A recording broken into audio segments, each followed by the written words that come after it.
James Wan's Malignant is out in theaters and on HBO Max, and everyone agrees the ending is bonkers. The movie's mind-blowing third act leaves the characters just as stunned as the audience. If you couldn't wrap your brain around the final twists, here's the ending of Malignant explained. Malignant starts by introducing a malicious person or entity named Gabriel, confined in a research hospital in 1993. It then leaps forward decades to pick up the story of Madison, which appears to be completely unrelated, at least at first. Then we learn that the connection between Gabriel and Madison goes deeper than we ever could have guessed. After spending most of the film under the impression that Gabriel was either psychically connected to Madison or possibly even a supernatural entity that only she could see, the ending of Malignant reveals the shocking truth. Gabriel is actually Madison's parasitic twin, who was born attached to the back of her body. Madison, named Emily for the first few years of her life, partially absorbed the underdeveloped Gabriel in their mother's womb. However, they were born with both twins conscious, even though Gabriel did not have a usable body of his own. Though Madison and Gabriel shared a brain, they used it very differently. Their consciousnesses were mostly separate, and the malevolent Gabriel would attempt to manipulate Madison to try to convince her to carry out malicious acts. After being turned over to a research hospital by their teenage mother, the decision was eventually made to surgically remove Gabriel from Madison once the doctors determined he could not be rehabilitated. However, although they removed Gabriel's body, they had to leave the brain intact. That part of Gabriel remained mostly dormant until he was reawakened many years later. Is a person like Gabriel actually possible? The short answer is technically yes, but mostly no. While craniopagus parasiticus is a real condition in which an underdeveloped parasitic twin is attached by the head to a developed twin, the underdeveloped twin has never been known to be conscious. The condition is extremely rare, with only 4 to 6 cases occurring every 10 million births, leaving only a very small sampling throughout history to draw conclusions from. Additionally, although there have been several attempts in the 21st century to surgically remove the parasitic twin in these cases, those children have never lived for very long, with the most successful procedure still only extending the developed twin's life for another year.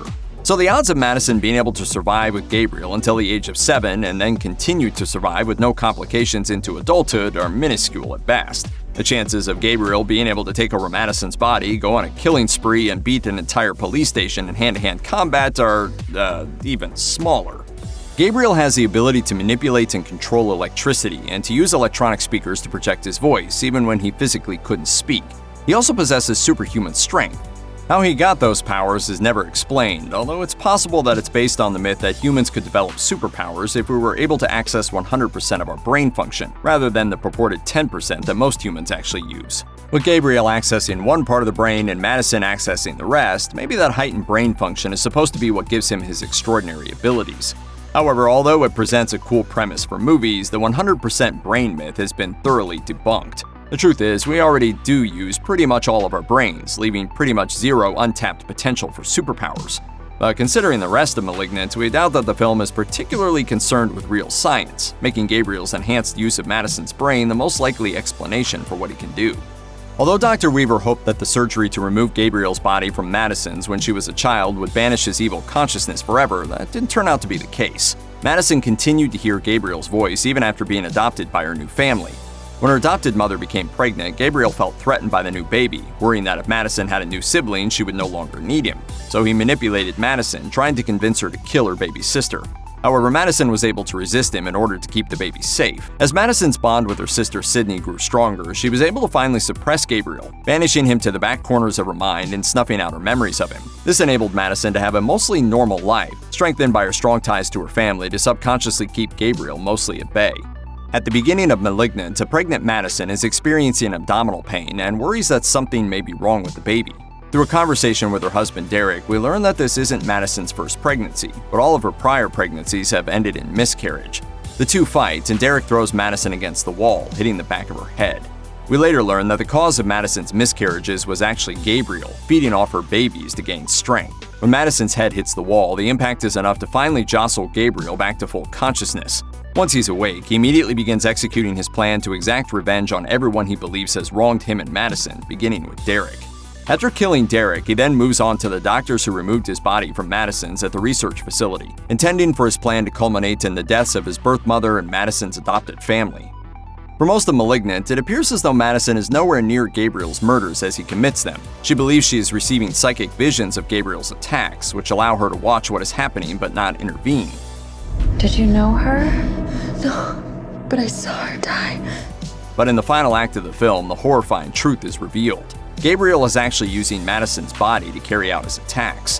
Whenever Gabriel takes over her body, he also takes over her brain, giving her the illusion of being in a separate location the whole time. In reality, Madison is always physically present at the murders, but unconscious, with her mind being manipulated by Gabriel to keep her from understanding how he's using her body. When Detectives Shaw and Regina Moss finally can't ignore the growing pile of evidence that Madison is at least closely related to the recent string of killings, they bring her in for an interrogation. While Madison is insisting on her innocence, Shaw's phone rings with a call from an unknown number.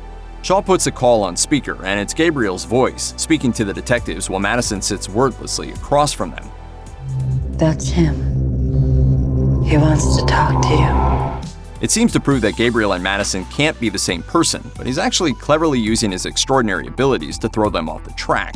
Through his manipulation of electricity, he's able to control Shaw's phone, and then he uses the speaker to create his voice, as we've seen him do many times before. It's an ingenious way to attempt to prove Madison's innocence, but unfortunately, the detectives still don't trust her enough to release her.